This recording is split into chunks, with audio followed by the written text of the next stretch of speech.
Para a explanação de hoje, a reflexão, nós teremos como tema violência, uma abordagem da visão espírita sobre este tema. Este tema que faz parte do projeto AME pela Vida, que é uma realização da AME, Aliança Municipal Espírita de Divinópolis, que ao longo do mês de setembro, em todas as casas espíritas que são afiliadas à AME, estarão levando temas como este, violência, também o tema suicídio, o tema aborto e também dependência química. Hoje aqui no Centro Espírita Jesus de Nazaré, nosso companheiro Ives Facuri falando sobre esse tema violência. Amanhã teremos as casas que tem palestra dia de quarta-feira abordando o tema aborto. Então, portanto, Ives, bem-vindo novamente à casa. Uma boa palestra para você. Pessoal, boa noite a todos. É uma satisfação para a gente poder retornar a essa casa, fazendo mais uma noite de estudo, uma noite de reflexão em torno de um tema tão importante como a violência. Eu queria inicialmente parabenizar a AME por esse projeto Setembro Amarelo, em que vários temas vão ser abordados nas casas espíritas, e quem sabe esse projeto também ele transcenda as paredes do centro espírita, atingindo também a sociedade que tanto necessita desse tipo de abordagem. Os temas, como já colocado pelo nosso irmão Eurípides, eles serão aborto, suicídio, violência, entre muitos outros, sempre trazendo os nossos maiores problemas atuais, né? Trazendo à tona sempre através de um esclarecimento espírita sobre eles. E o tema que a gente vai desenvolver hoje aqui é a violência. Eu gostaria, na abordagem desse tema, de fazer algumas distinções necessárias e também abordar um pouco as origens da violência, porque é um tema um pouco amplo e um pouco complexo. E na abordagem desse tema eu poderia escolher vários caminhos a ser seguido no desenvolvimento dele, mas eu escolhi um e eu espero que possa corresponder à expectativa. Esse caminho que eu escolhi é de uma violência, não no sentido assim abstrato, entre aspas, que a gente observa, da violência longe de nós, da violência no mundo, mas da violência existente dentro de nós. E é aí que eu queria focar a minha atenção nas reflexões da noite de hoje. Porque quando nós falamos de violência, o movimento mais comum é olhar para fora. É olhar para fora. Quando deveria ser, dentro de tudo aquilo que a doutrina espírita nos coloca como sendo a importância da autoeducação, deveria ser um olhar para dentro de cada um de nós. E eu vou explicar por quê. O Chico Xavier ele trazia uma alegoria, ele falava uma coisa que eu acho que vai servir de pontapé inicial para o nosso estudo. Ele falava que todo ser humano ele é como se fosse um poço de água cristalina, só que esse poço de água cristalina raso, com terra no fundo. Então esse poço de água cristalina, aquele que chega com sede, ele pode até tomar água nesse poço. Mas se ele coloca a mão mais profundamente, ele acaba tocando o fundo do poço, e ele ao tocar o fundo do poço, a terra sobe e contamina a água, e aí ele já não pode beber mais. E ele falava que isso é um retrato de cada um de nós. Esse é um retrato de cada um de nós, por quê? Porque todos nós temos uma cota de bondade. Temos uma cota de bondade, temos uma cota de caridade, temos uma cota de benevolência, temos uma cota de tolerância, que é essa água cristalina, porém ela é rasa. Ou seja, a partir do momento em que minha cota de bondade ela é esgotada, toca na terra do fundo. Toca na terra do fundo. E aí eu começo a colocar para fora sujeira. Eu começo a colocar para fora todos os aspectos da animalidade que eu ainda tenho dentro de mim, porém estão abafados nesse trabalho de superação íntima, que muitas vezes apresenta virtudes, mas virtudes de superfície. Não se trata de serem virtudes ilusórias, mas são virtudes de superfície, são virtudes em construção, vamos assim dizer. É como se fosse o seguinte: a gente estivesse construindo uma casa, só que essa casa ainda está com os tijolos frescos no cimento. A nossa construção moral, em termos de bondade, em termos de todas as virtudes indispensáveis para a nossa evolução espiritual, ainda se encontra no cimento fresco. Ainda se encontra no cimento fresco. Ou seja, qualquer ventania mais forte pode levar a nossa construção por água abaixo. Essa alegoria, a gente está dizendo por quê? Porque a partir do momento em que eu sou testado na minha bondade, e eu chego ao meu limite, o que vai sair a partir de esgotar do meu limite é nada mais é do que violência. Todos nós temos um limite, vocês concordam comigo ou eu estou falando bobagem? Todos nós temos um limite que, a partir do momento em que esse limite é esgotado, começa a sair de nós aspectos que a gente ainda traz, mas muitas vezes não coloca para fora. Mas não é porque não coloca para fora que eles não existem dentro de nós. Então, quando a gente está falando de violência, em grande medida nós estamos falando de todos nós. Porque todos nós trazemos essa terra no fundo das águas cristalinas que ainda compõem as nossas acanhadas aquisições espirituais, as nossas modestas aquisições espirituais. O grande objetivo da nossa evolução é fazer com que essa água das nossas virtudes, da nossa bondade, da nossa capacidade de perdoar, ela se torne não somente cristalina, mas se torne igualmente profunda, a fim de que nós sejamos inabaláveis a toda e qualquer adversidade que nos aconteça. Isso é um movimento que a gente vai desenvolvendo, não só de autocontrole, não só de preservação contra o surgimento dessas impurezas que a gente ainda traz, mas como sendo um movimento evolutivo e também de autoproteção que a gente necessita desenvolver. Então, essa autoproteção, ela só é adquirida através de uma palavra que eu quero trazer à tona, que é a palavra autocontrole ou autodomínio. Quanto mais o espírito consciente, que ele ainda traz sombras dentro de si, ele necessita de se controlar, quanto mais consciente ele se torna, mais importância ele vai dar à questão do autodomínio, do autocontrole, que a princípio pode parecer uma palavra estranha no sentido de uma castração, no sentido de uma imposição de sofrimento, mas que nada mais é do que ganho de liberdade.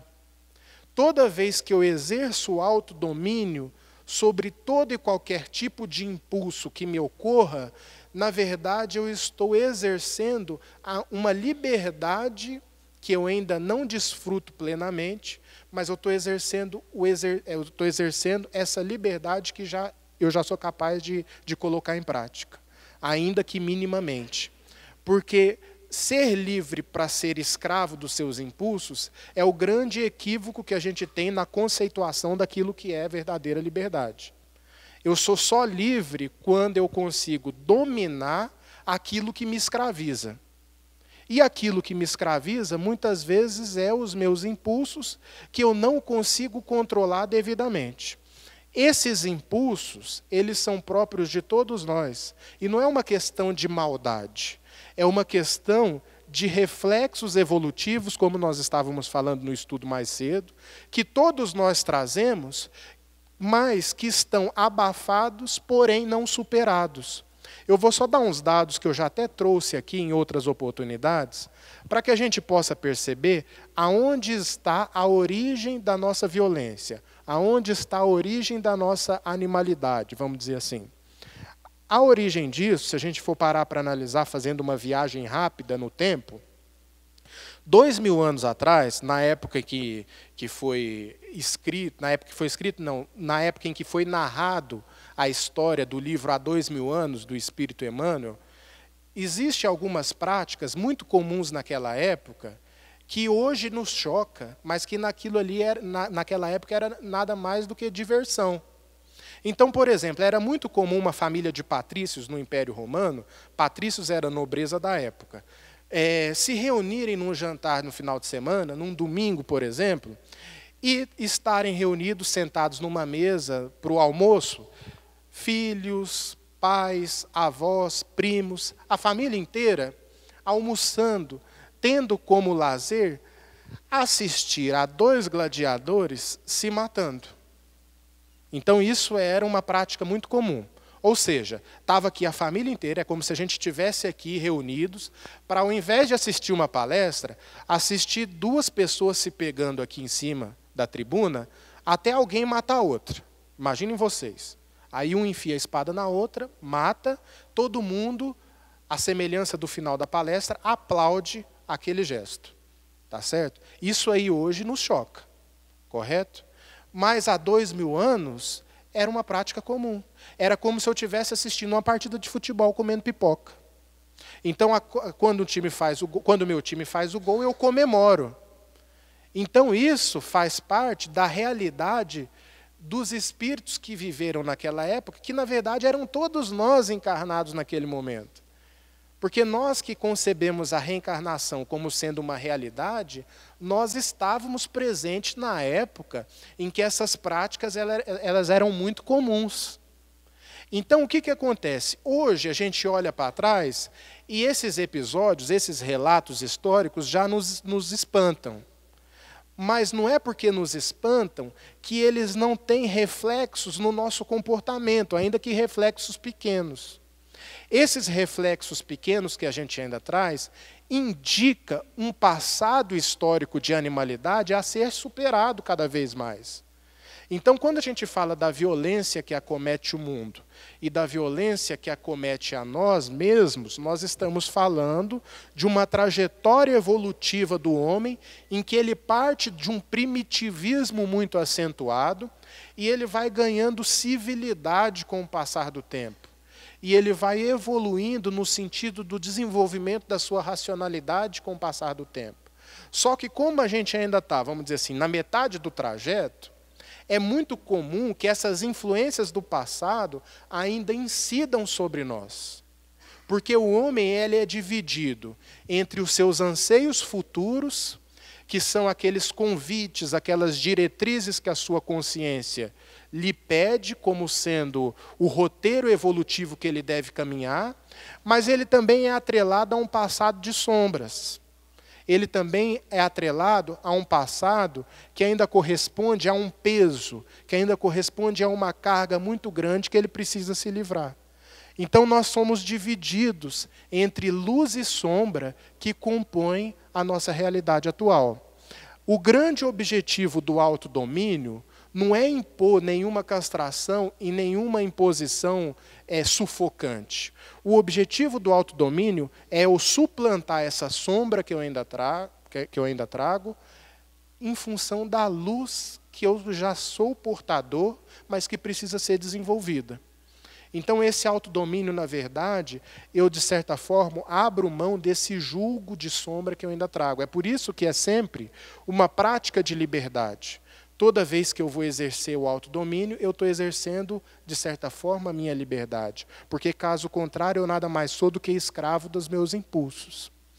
Esse autodomínio ele é tão importante que tem até um provérbio chinês que ele diz o seguinte: 1 minuto de descontrole é o que vale a 100 anos de arrependimento. 1 minuto de descontrole é o que vale a 100 anos de arrependimento. E é verdade. Porque nesse ponto, quando a gente não se autodomina em várias situações da vida, muitas das vezes a gente, por 1 minuto de invigilância, perde as estribeiras a tal ponto que a gente acaba comprometendo uma existência através de um ato que a ausência do autodomínio poderia nos prevenir. Então isso é muito interessante da gente estar refletindo. Porque autodomínio ele está intimamente atrelado àquilo que Jesus nos coloca como sendo a vigilância, orai e vigiai. Para que você possa se vigiar, você vai precisar necessariamente exercer o autodomínio. E esse autodomínio é em todos os momentos da nossa existência. Porque todos os dias nós temos oportunidades inúmeras de exercer o autodomínio. Agora, é importante que se diga que autodomínio não é você acumular emoção negativa. Porque uma coisa é o chamado engolir sapo. Já ouviram falar desse ditado? O que é engolir sapo? Engolir sapo é aquela pessoa que, às vezes, ela até se cala diante de uma adversidade, ela até se cala diante de uma ofensa, mas ela não processa aquilo interiormente. Como ela não processa, ela vai, de certa forma, acumulando emoções negativas, que uma hora o corpo físico pede a conta. Ou seja, de tanto eu me envenenar através de uma aquisição emocional negativa, chega um determinado momento em que o copo transborda, porque eu não consigo segurar por muito tempo. O autodomínio não pode ser retenção de negatividade. O autodomínio ele deve ser processamento das informações negativas que eu recebo. É a mesma coisa de eu me alimentar e não digerir. Eu posso até engolir a comida, mas ela vai ficar ali me causando problema se o meu processo de digestão não está em dia. Então é como se eu tivesse que digerir as informações negativas que eu recebo. Quando eu não faço a devida digestão dessas emoções, eu vou desenvolvendo aquilo que a medicina e a psicologia já indicam como sendo problemas psicossomáticos. Hoje em dia, tanto a medicina como a área da psicologia, ela já indica uma série de transtornos decorrentes desse acúmulo de emoção negativa, em que o indivíduo ele não soube trabalhar devidamente e o corpo indica um pedido de socorro. Porque toda vez que as nossas emoções acumuladas, elas eclodem através de reflexos no corpo físico, na verdade é o corpo pedindo socorro para um problema que eu trago e ainda não consegui desenvolver, e ainda não consegui trabalhar. Então, em grande medida, eu não tenho uma porcentagem aqui, mas eu diria que chega de 60%, 70% dos nossos problemas orgânicos tem essa causa psicossomática. Ou seja, de uma falta de inteligência emocional. Porque a inteligência emocional, segundo um psicólogo norte-americano chamado Daniel Goleman, é justamente o processamento que eu faço das informações que me chegam à vida emocional. Por que eu digo que esse controle é importante? Porque o autodomínio, ele não é somente o acúmulo de emoções negativas, mas ele é o maduro processamento dessas informações. Quando há a ausência do autodomínio e a retenção desse tipo de informação, é como se eu fosse enchendo um copo de água, gota a gota. E a partir do momento em que esse copo chega ali na beiradinha, na borda, às vezes uma gotinha extra do que o copo pode suportar é responsável por fazer com que aquele copo transborde. É mais ou menos assim. Às vezes a pessoa está acumulando tanta coisa, e às vezes a pessoa... Aí, em um determinado momento, alguém fala uma coisa boba para ela, e logo ela perde as estribeiras de tal ponto em que aquele que falou algo pensa assim, nossa, mas não era para tanto ter explodido dessa forma, ter tido esse tipo de comportamento. Mas muitas das vezes é porque aquela pessoa que teve um tipo de comportamento, a meu modo de ver, exagerado, é porque ela já vem de longo tempo acumulando através de um falso autodomínio que, na verdade, está representando para ela acúmulo de emoção negativa. Então, a importância da gente poder processar esse tipo de informação que nos chega é a fim de que esse limite que a gente tem de água cristalina, ele possa se tornar até cada vez mais profundo, a fim de que qualquer adversidade que nos chegue possa ser encarado por nós com a devida maturidade, sem todo e qualquer tipo de violência que possa se manifestar a partir daí.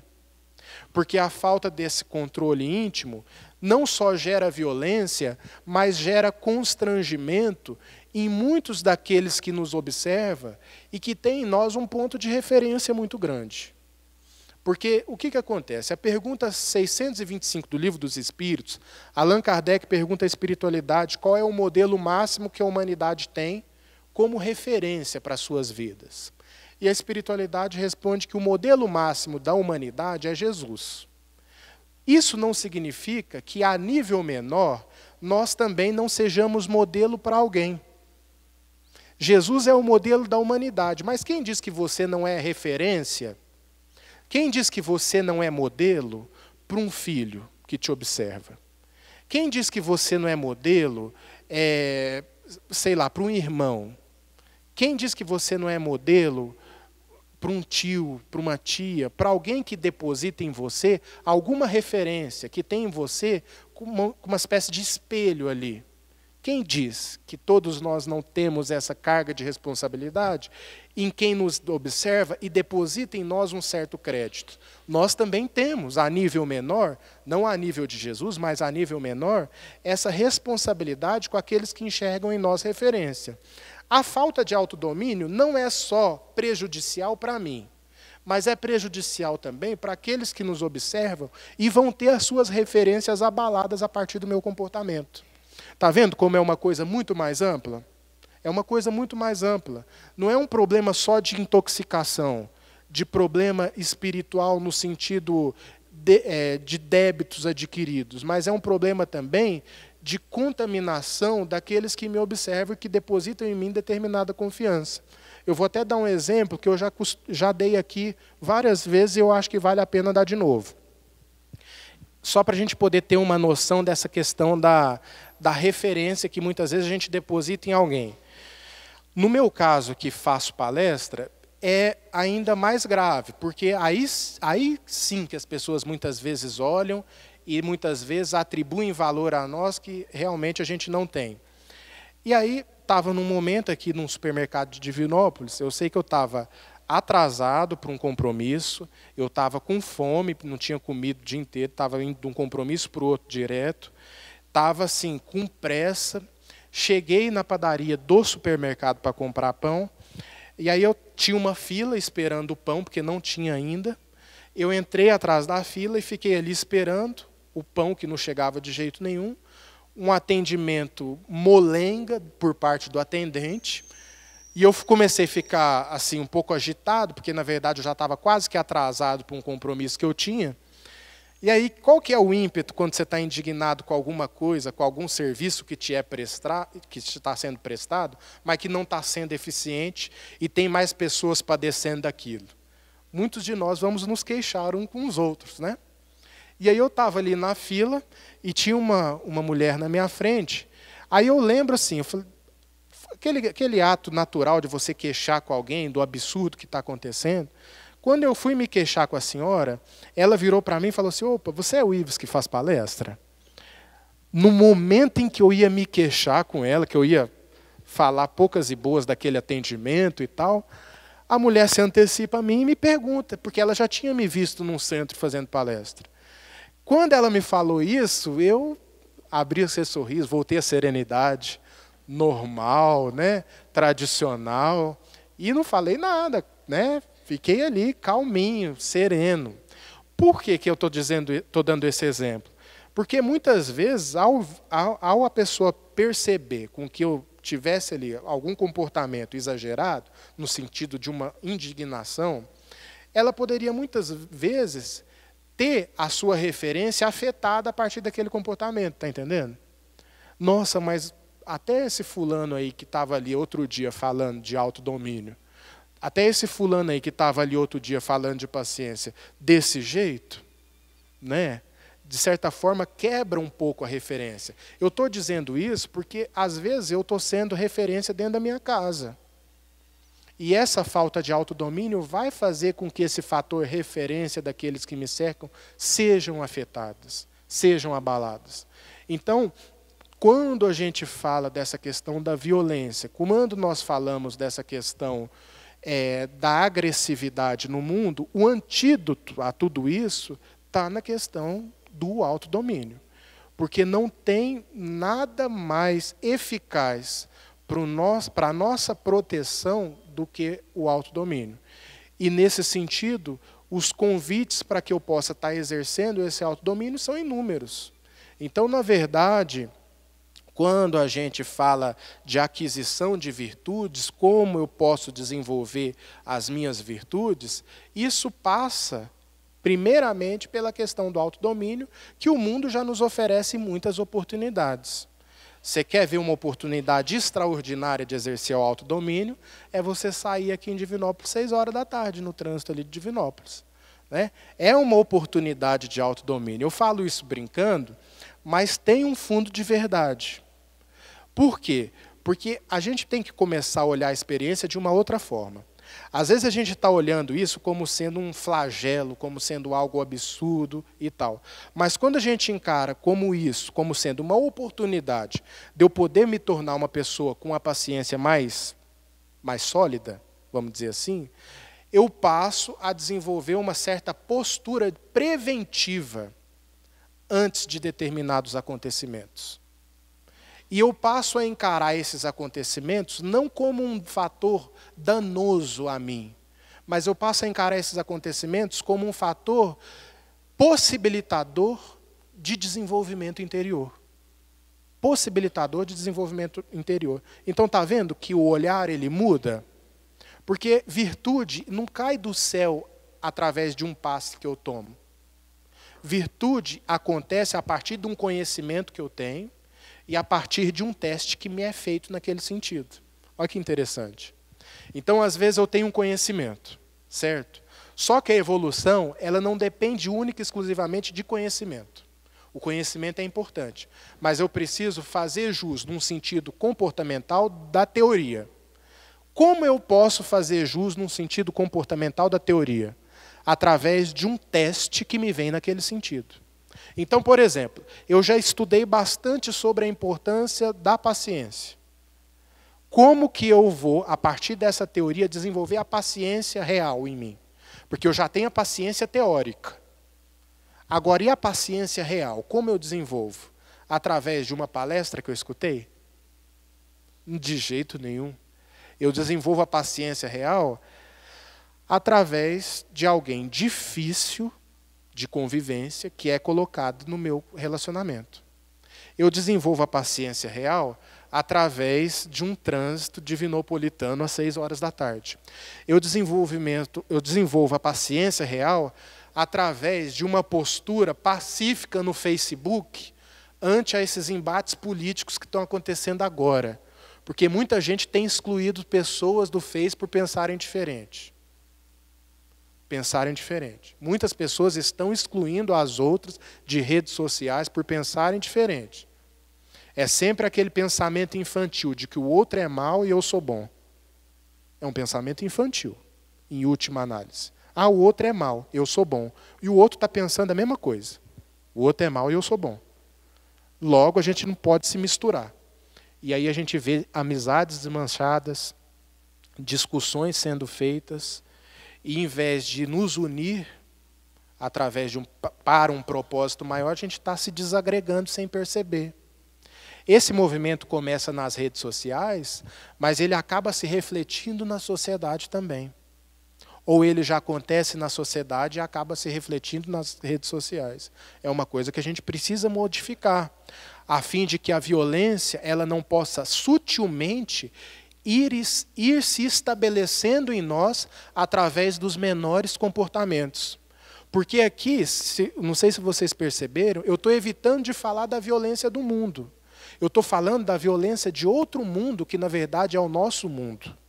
É aquele mundo que a gente traz e que corresponde, vamos dizer assim, o fator de maior importância para todos nós.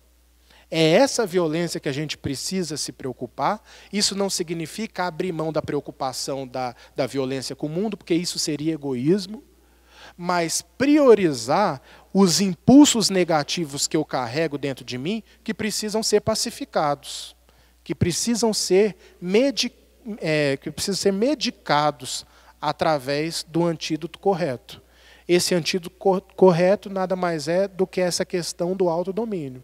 Então, a questão dessa relação entre acontecimento e reação nossa perante os acontecimentos é muito determinante a fim de que a gente possa fazer um aproveitamento positivo da nossa própria reencarnação. Porque quanto mais pessoas reativas nós formos, maior será a tendência a nós nos comprometermos espiritualmente. Porque existem dois tipos de pessoas. As pessoas ativas e as pessoas reativas. O próprio nome já deve indicar para vocês alguma coisa.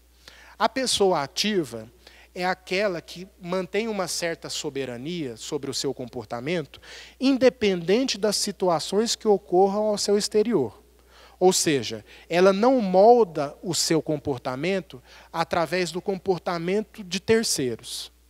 Até outro tempo atrás, eu li uma frase no fundo de um caminhão. Frase de fundo de caminhão é ótima, né? E eu li uma que me chamou muita atenção, que dizia o seguinte: minha educação depende da sua. Eu falei, opa, a educação desse homem depende da minha. Eu fico a imaginar se a nossa educação dependesse da educação do outro. A nossa educação seria tão instável quanto a quantidade de pessoas que a gente se relaciona. Então, na verdade, para cada pessoa eu ia agir de uma maneira. Esse é o comportamento reativo. É aquela pessoa que, na verdade, ela não age, mas ela reage em função das circunstâncias que giram em torno dela. Qual que é o perigo disso? O perigo disso é que eu passo a não ser dono de mim. Eu passo a atribuir ao outro o controle total do meu comportamento. Se eu sou uma pessoa reativa, cuja meu comportamento depende do comportamento de terceiros, no outro está depositado todo o poder sobre o meu comportamento. Ou seja, a partir do momento da minha reatividade, eu passo a ser escravo do comportamento de terceiro. Quando o outro passa a exercer uma influência menor sobre a minha atitude, mais ativo eu passo a ser. Ou seja, mais dono de mim eu consigo ser. Essa questão de eu conseguir desenvolver uma postura ativa perante a vida indica uma superação gradativa da influência que o meio exerce sobre nós. Porque quanto mais o espírito evolui, menor é a influência que o meio exerce sobre ele. E a influência do meio ainda é algo terrível, algo muito prejudicial para a evolução do espírito. Porque nós somos condicionados a pensar em determinada direção, nós somos condicionados a nos comportar de determinadas formas. Então, essa questão da influência do meio sobre nós, na verdade, é uma opressão da sociedade sobre o espírito. A partir do momento em que nós vamos nos libertando através de uma postura ativa, eu vou conseguindo transcender qualquer tipo de influência do meio e eu vou ganhando algo que se chama autenticidade. Ou seja, eu vou passando a ser mais eu mesmo na minha inteireza. Porque é muito interessante a gente refletir sobre isso. Porque isso é tão importante que cada grupo social, se a gente for parar para analisar, exerce sobre nós determinadas influências, determinadas impressões, nos levando a agir de determinadas formas. Então, por exemplo, eu estou aqui hoje e a pressão desse meio aqui faz eu ter determinado tipo de comportamento. E aí eu vou para outro meio social e a pressão daquele meio faz eu ter outro tipo de comportamento. E aí eu vou para outro, faz eu ter outro. Vou para outro e faz eu ter outro. A partir do momento em que eu vou criando esses múltiplos comportamentos, eu vou perdendo a minha autenticidade, porque eu vou desenvolvendo uma multiplicidade de máscaras. Eu vou desenvolvendo uma multiplicidade de máscaras para ser bem aceito, para ser melhor inserido naquele meio, e eu vou mascarando a minha verdadeira essência. A partir do momento em que eu vou me preocupando em se tornar uma pessoa mais ativa do que reativa, esses fatores de pressão do meio vão exercendo uma menor influência sobre mim. E a partir do momento em que essa influência vai sendo menor, eu vou me tornando uma pessoa mais real. E os meus relacionamentos, por consequências, mais reais. Porque a pessoa não vai estar gostando de uma representação minha, vai estar gostando da minha personalidade real. Então, essa questão da superação da influência do meio é algo muito interessante para que a gente desenvolva um caminho, uma rota evolutiva mais segura contra determinadas ondas de violência que atinge a sociedade vez ou outra, que se a gente não vigia, nos arrebata pela pressão do meio que exerce sobre nós, pegando fatores de indignação que todos nós trazemos, pegando emoções como, por exemplo, a do medo que todos nós trazemos, e a partir do momento em que vai havendo uma manipulação dessas emoções que são todas nossas, muitas vezes a gente perde o controle de nós mesmos, indo nesses movimentos aí de violência. Então, a partir do momento em que eu me previno quanto a isso, eu passo a ter um olhar mais crítico contra determinadas ondas que vêm e que, se eu não vigio, me arrebatam e me levam a muitos comprometimentos espirituais. Essas questões são as raízes da violência que eu quis abordar aqui em rápidos momentos, deixando ainda alguns minutos para a gente partir para uma outra reflexão um pouco mais específica de como a violência se manifesta. De como a violência se manifesta. Mas para que a gente possa explicar isso, é preciso fazer uma distinção que eu acho fundamental para a gente compreender o tema, que é uma distinção entre crueldade e violência. Crueldade e violência. Porque violência ainda está muito atrelado a esse passado de animalidade que a gente ainda traz. Esses impulsos violentos que muitas vezes a gente ainda traz. Mas a crueldade não corresponde a isso. E a gente precisa fazer uma diferença entre ser violento e ser cruel. E a pergunta 752 do Livro dos Espíritos estabelece essa diferença. A pergunta diz o seguinte: podemos associar o sentimento de crueldade com o instinto de destruição? Olha que interessante. Podemos associar o sentimento de crueldade com o instinto de destruição, com o instinto de violência? Aí a resposta é muito interessante. Ela fala assim: a crueldade é o instinto de destruição no que ele tem de pior. Porque se a destruição é uma necessidade, a crueldade jamais é, porque ela nasce de uma natureza má. Essa é a resposta. Porque destruição é algo que é necessário. Destruição é aquilo que Jesus classificou como sendo escândalo. Jesus ele diz o seguinte: o escândalo é necessário, mas ai daquele que o provocar. O que é o escândalo no dizer de Jesus? O escândalo no dizer de Jesus é toda destruição necessária para uma determinada renovação. Então, para você poder formar alguém novo, você tem que destruir algo velho. Tá certo? É como se fosse uma casa nova que você vai querer construir, cuja a estrutura está toda comprometida. Então, o que você tem que fazer? Acabar com a estrutura primeiro, a fim de que, a partir do momento que você esteja eliminado aquela primeira etapa, você consiga construir novo empreendimento ali. Dessa forma acontece essa questão da destruição. Nós passamos por ciclos naturais em que determinados sentimentos eles precisam ser destruídos para o surgimento de outros. Isso acontece tanto a nível íntimo como a nível exterior, a nível planetário. Então é um movimento interior e um movimento exterior. É a destruição necessária, que muitas vezes vem através de alguns impulsos violentos. Mas isso não pode ser crueldade. Porque se o escândalo é necessário, a crueldade, que é a destruição, a crueldade não pode, porque ela nasce de uma natureza má. Então, qual que é a explicação que a gente teria para dar para isso? A violência é qualquer tipo de impulso. A crueldade, como ela não nasce de um impulso, de um instinto, mas ela nasce de um sentimento, ela não é necessária. E ela é altamente comprometedora para o espírito. Porque ela é como se fosse uma espécie de violência raciocinada. Porque concorda que muitas vezes a gente é violento por ímpeto, por uma reação natural, como alguém te coloca um pouco de fogo aqui, você tira o braço. Quer dizer, é quase que um impulso imediato a determinadas situações que te ocorrem e que muitas vezes o seu lado animal prevalece, muitas vezes até por questão de sobrevivência. Isso muitas vezes se traduz em violência. Mas, por outro lado, a crueldade jamais pode ser confundida com violência, porque crueldade já é algo que corresponde a um sentimento, ou seja, a um determinado patamar de raciocínio, de razão, em que te permite, muitas vezes, elaborar o mal. Essa elaboração do mal não corresponde a um instinto de destruição ou de violência, mas de algo que precisa profundamente ser corrigido dentro de nós.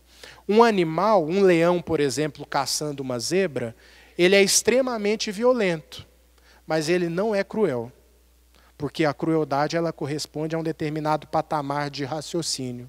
Quanto mais nós vamos nos desenvolvendo nesse ponto, menor é a tendência que a gente tem a sermos violentos, mas, por outro lado, abre uma porta para possíveis crueldades. Está entendendo? Então, essas possíveis crueldades, a partir do momento em que a gente tem determinados esclarecimentos, a gente passa a nos prevenir também contra ela, contra essa questão da crueldade, que se manifesta na nossa condição evolutiva através de várias formas. E aqui eu queria categorizar alguns tipos de violência importantes para a nossa reflexão, só para a gente poder dizer que ela faz parte do nosso dia a dia. Eu classifiquei alguns tipos de violência que são muito comuns, e eu me identifiquei com algumas delas. A primeira violência é uma violência mental, uma violência oculta, ou seja, eu, de certa forma, eu não manifesto aquela violência, mas eu cultivo dentro de mim. Eu vou explicar como. Às vezes a pessoa me faz algum mal, e aí, às vezes, eu não reagi no sentido de revidar o mal sofrido. Mas a partir do momento em que eu fui para casa, eu fui cultivando maus pensamentos com relação a essa pessoa. Como nós estamos num emaranhado de energia, de certa forma, esses meus pensamentos negativos, eles são direcionados para ela. E se ela está com uma energia, uma vibração baixa, é claro que esses meus pensamentos negativos em direção a ela vão pegar. Tem até um conhecido meu que certa vez me perguntou, Ives, até brincando, né, mas perguntou, macumba pega? Aí eu respondi assim, falei, pega. Por quê? Porque o que é a macumba no senso comum, né? Macumba é todo aquele tipo de associação mental negativa com determinados espíritos que tem um objetivo de prejudicar alguém. Tá certo? Então é uma coisa que existe. Só que esse prejuízo ele vai depender única e exclusivamente de quem aquelas energias estão sendo direcionadas. Porque se não houver uma correspondência energética entre o direcionamento daquelas energias, daquelas emanações, e aquele que está recebendo, pouco efeito terá. Pouco efeito terá, ou nenhum efeito terá. É como se fosse uma blindagem vibratória que eu desenvolvo em torno de mim a partir de bons pensamentos. Só que nem sempre é assim, porque nós vivemos numa constante oscilação na nossa vida emocional. Então, ora nós estamos bem, ora nós estamos mal. Isso é comum da vida. Então, nesses momentos de baixa, é muito comum que determinadas energias destinadas a nós nos acometam, agravando a nossa condição. Por exemplo, a tendência que a gente tem ao sair do centro espírita é sair numa condição um pouco melhor do que quando entrou, a nível vibratório. Só que a partir do momento em que eu piso numa poça d'água e molho o meu pé inteiro, e aí eu já penso coisa ruim, aí já passa um carro de som do meu lado com música alta, e música que eu detesto. Quer dizer, eu saio com a vibração boa e através de vários acontecimentos da vida, aquela minha vibração boa ela vai entrando em declínio. Isso é natural, porque você manter uma constância é muito difícil. Só que dependendo do nível que você declina, determinadas energias mais negativas, elas podem te pegar naquela sua incidência. Então existe um tipo de violência que é muito pouco comentada, que é essa violência do desejo do mal que umas pessoas nutrem umas com relação às outras. E esse desejo do mal, que muitas vezes não é manifesto através de palavras e ações, prejudica aqueles que estão sendo alvo dos nossos pensamentos negativos. Então isso é muito comum, por exemplo, num sentimento de mágoa que a gente carrega de alguém que nos fez mal em algum momento da vida. O sentimento de mágoa, ele é uma porta aberta para esse tipo de violência energética que a gente passa a destinar para outros que nos acometeram com algum mal. Então esse é o primeiro tipo de violência que a gente precisa observar e prevenir. Porque, de certa forma, todos nós guardamos determinada ressonância do mal a nível mental dentro de nós. Basta a gente ter um exemplo, que é o seguinte: você já viu quando você tem uma discussão com alguém, e aí você fala poucas e boas para a pessoa fala poucas e boas para você, acaba a discussão naquele momento. E aí você sai dali. A discussão física acabou, mas a discussão mental prossegue. Já passaram por isso?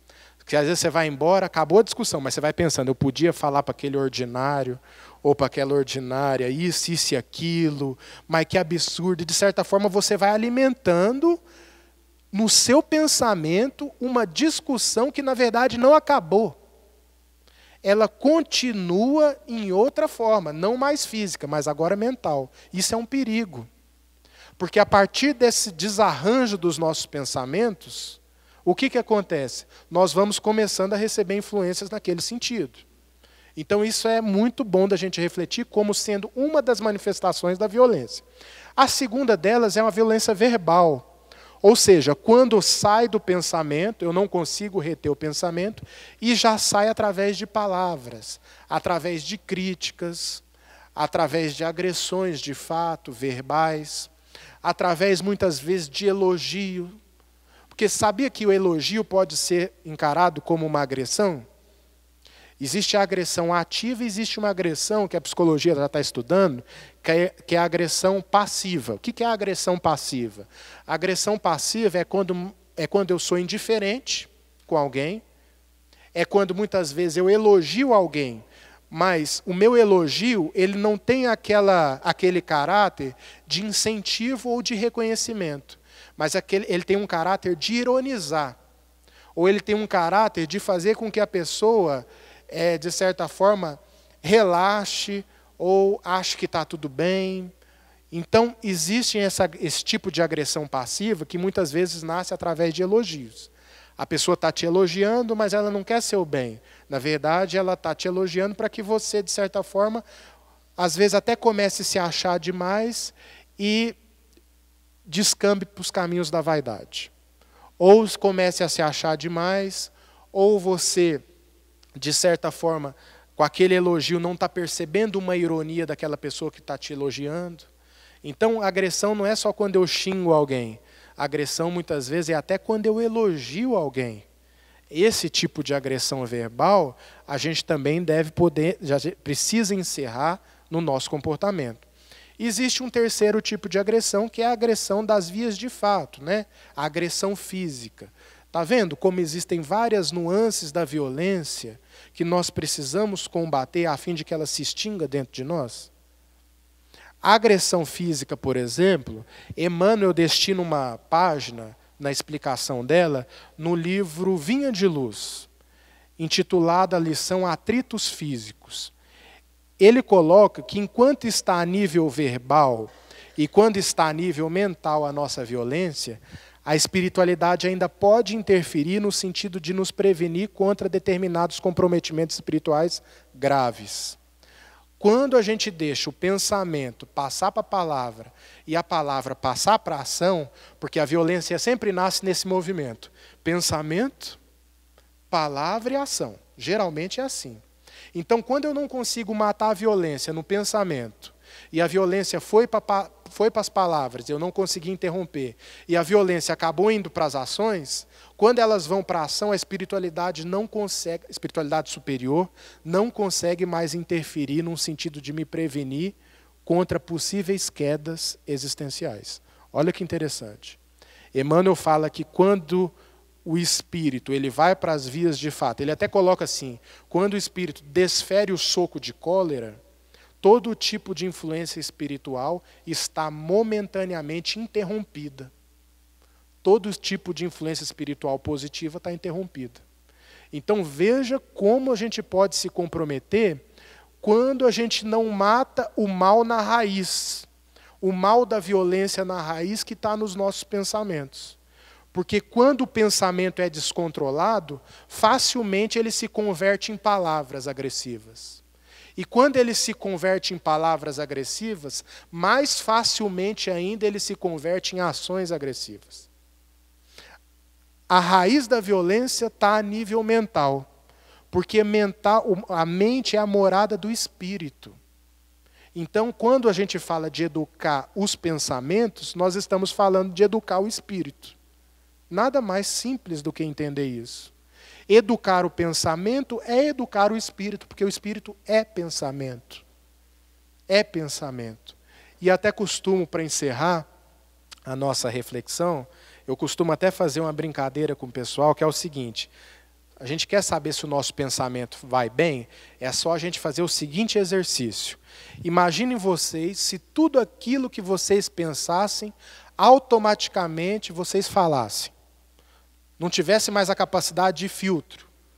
Pensou, falou, pensou, falou, pensou, falou. Perdesse essa capacidade de pensar e muitas vezes medir as palavras. A convivência social seria possível? Não seria possível. Por quê? Porque isso indica que o nosso espírito ainda precisa de muita educação. Porque para um espírito superior não teria problema nenhum se ele perdesse esse controle. Porque o espírito superior, a atividade mental dele já é plena. Então ele não precisa de nenhum tipo de representação social que mascare a sua verdadeira realidade. Nós ainda precisamos de representações sociais que mascaram a nossa realidade. O espírito superior não. A partir do momento em que a gente pensa e a gente percebe que aquele pensamento ele é hostil tanto a mim quanto à minha convivência, é um indicativo de que ele precisa ser substituído. Então, nesse sentido, a morte da violência no mundo, ela vai partir da morte da violência dentro de cada um de nós. E só a educação é capaz de dar jeito nisso. Uma educação que parte e que vai além da educação convencional das escolas, mas uma educação moral que depende da família, depende da busca de cada espírito no reconhecimento das suas necessidades essenciais. Eu agradeço a paciência de vocês, desejando a todos muita paz e até a próxima.